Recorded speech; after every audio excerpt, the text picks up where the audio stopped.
Patsy was born on November 17, 1935, towards the end of the Great Depression, to Jessie Randolph Farrell and Iva Pearl Farrell. She was the youngest of 9 children.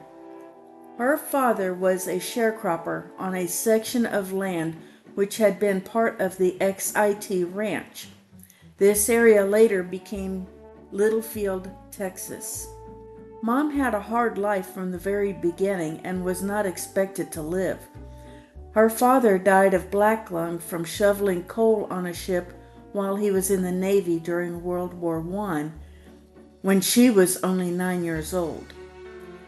So her mother and all the kids had to work to survive. Grandma raised all 9 of those kids through hard work and faith in the Lord. Even though they had to walk everywhere because Grandma never drove a car, they still went to church and Sunday school every week, and Grandma read the Bible to them as well as living out her faith before them.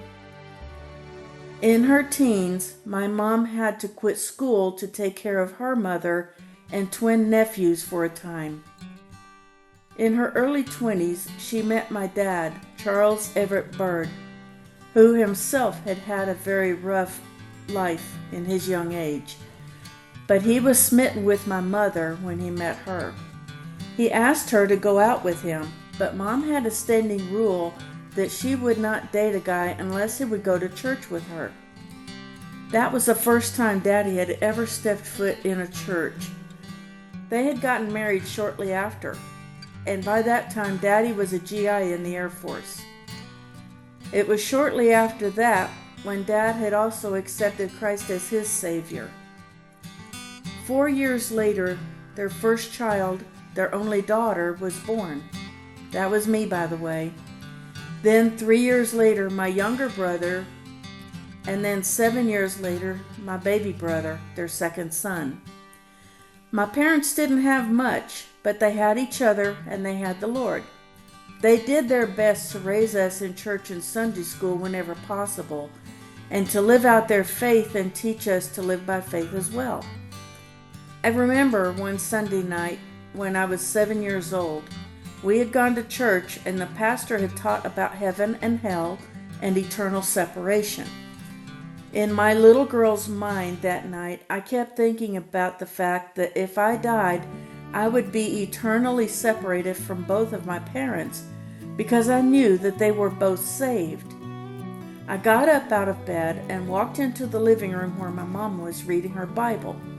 Mom asked me what I was doing up, and I told her I had to get saved right away. I felt this urgency. I just could not wait another minute. Mom sat with me and led me to the Lord right then and there. I think Dad was gone TDY at the time. I don't remember him being there.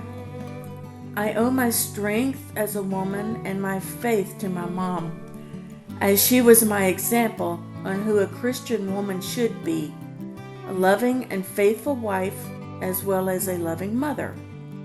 Mom came to live with me for the last 7 years of her life after Daddy went home to be with the Lord.